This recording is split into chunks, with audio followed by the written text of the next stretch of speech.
Hey guys, Sean from 3DIT here, and today we're going to be talking about wireless networking.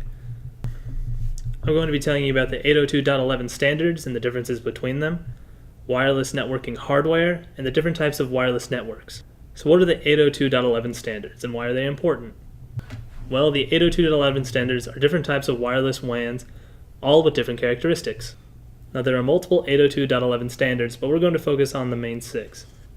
802.11, B, A, G, N, and finally AC. 802.11 was the first standardized WLAN with 1 megabits per second and 2 megabits per second data rates.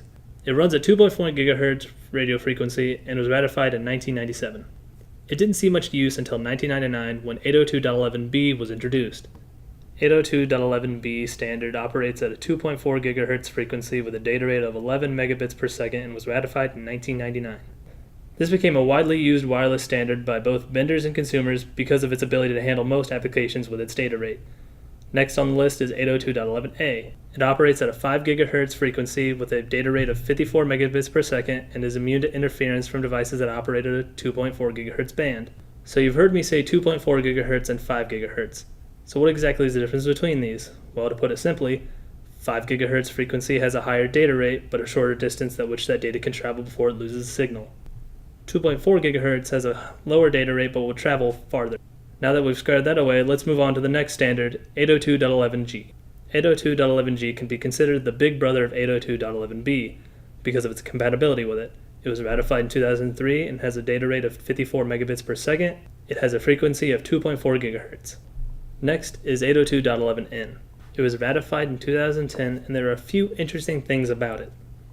The first being that it allows for multiple input and multiple output, or MIMO for short.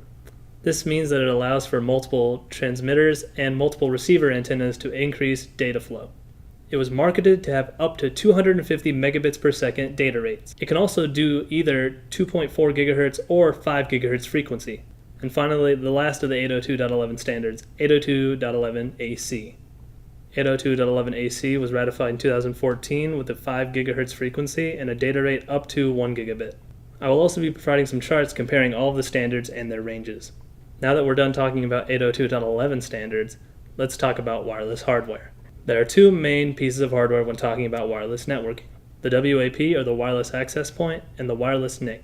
Depending on settings, it can also be used as a wireless bridge for two wired network segments. It can also have a router built in, which is known as, surprise surprise, a wireless router. Now to the next piece of hardware, the wireless NIC. A wireless NIC is basically the same thing as a regular NIC, but instead of plugging in some cable into the socket, a wireless antenna is used instead. And so we move on to our final topic for the day, different types of wireless networks. When setting up a wireless network, there are two different types of installations: ad hoc and infrastructure mode. So first up is ad hoc. Ad hoc is pretty simple and is the easiest way to install 802.11 devices. In this mode, wireless NICs can communicate directly to each other without the use of an access point. An example of this is two laptops with wireless NICs installed. They can be set up in ad hoc mode and transfer files directly to each other. This is also called an Independent Basic Service Set, or an IBSS. Now we move on to infrastructure mode. When in infrastructure mode, NICs communicate only to the access point instead of directly to each other. This allows multiple computers to talk to each other at the same time. Well, that's all I have for you today. This is Sean from 3DIT saying, see you next time.